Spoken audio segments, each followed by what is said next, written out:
Hey everybody, welcome to the Blog and Grill. This is your video blog for July 15th, 2011. The NFL Lockout is coming to an end yesterday. NFL owners and players met for 13 hours to discuss negotiations.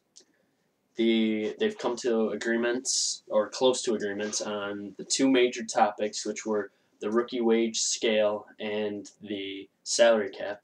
So the rookie wage scale breaks down to the sides agreed to a rookie wage system. It's going to be each rookie will be signed for 5 years to the team, with the fifth year being an option.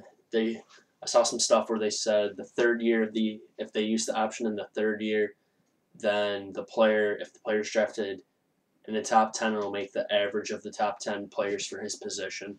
So if you have a quarterback gets drafted in the top 10, if he's drafted 8th and there's a quarterback that's paid higher than him, those two will be averaged. He'll get paid that much. So that'll make the wages more similar.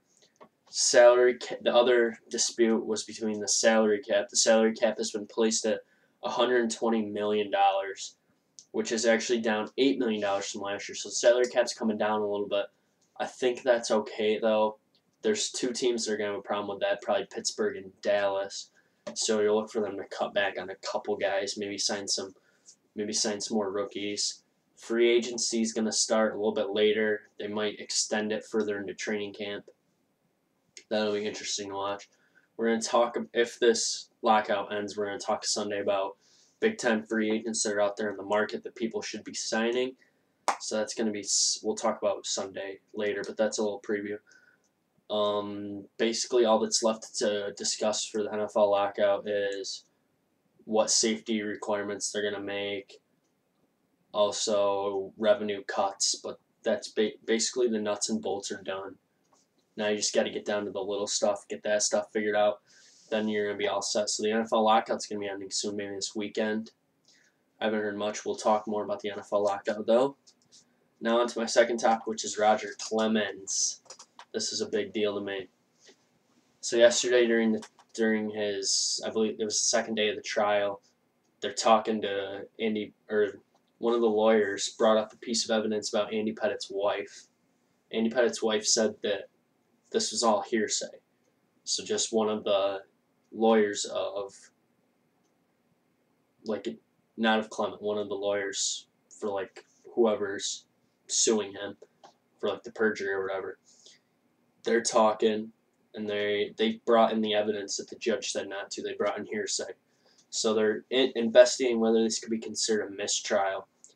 But, I mean, I'm thinking a little conspiracy going on here. People were saying it was the biggest mistake made in legal history with regards to misuse of information. But I bet you Clemens probably gave him a couple $100 and said, all right, just make sure you get that evidence in there. Take the judge off. Maybe we'll get a mistrial. I mean, just terrible. Tried to pull an OJ and just get free, and then he decided, I'm not going to be able to get out of here free, so then he slips him a couple bucks. They got a mistrial on their hands. I believe they're investigating now, Roger Kasich said, which is an ESPN legal analyst. He said they're investigating it. They're going to have a word on it probably next week. And if a mistrial happens, he'll have another hearing September 2nd on whether there'll be a new trial. Remember, it took him a week to pick out jurors and everything, so who knows what's going to happen here. I just think it's a big blunder. And then right after this, they're saying, since he's not convicted, they're talking on ESPN if he should be going to the Hall of Fame. He still did it. I mean, you can't just push back the past and be like, must be he didn't do it since he's not going to jail.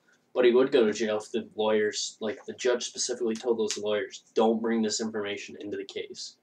We don't want it. We don't want to hear it. Don't bring it in. They brought it in, so they'll probably be looking at some jail time too. I'd be investigating bribery on that one, though. I mean, that's pretty fishy that the judge was straight up tell them not to say it, and then they still do. All right, now time to go to iPod Time. This is brought to you by the ESPN Score Center app. We're going to look at action for today, see what's going on in the world of sports. Let's see here. So this part I said brought to you by the ESPN Score Center app. Games right now. Florida at Chicago. Afternoon game at Wrigley. Top of the sixth, Florida's down 2-0. And they scored actually on I believe it was a right field error. Alfonso Soriano scored, was safe on a second baseman's error. Infante and Carlos Pena. Carlos Pena, Marlon Byrd scored. So it's 2-0 in Chicago, top of the sixth. Action tonight, we got the Red Sox taking on the Rays in the Trop. That's a 7-10 start. Andrew Miller 3-0 against David Price, who gave up Jeter's 3,000th hit last week. So check that one out. Then we got the Phillies and the Mets. The Mets are playing their first game since they traded their boy Francisco Rodriguez to the Brew Crew. We got Worley going against Dickey in that one. White Sox and the Tigers. Verlander on the mound, 12-4, 2.15, going up against Gavin Floyd. Check that one out. That's in Detroit. And then nightcap, we got San Francisco at San Diego. Lincecum against Dustin Mosley. And British Open action. So far, day is starting to wind, and I think the day is pretty much wound down.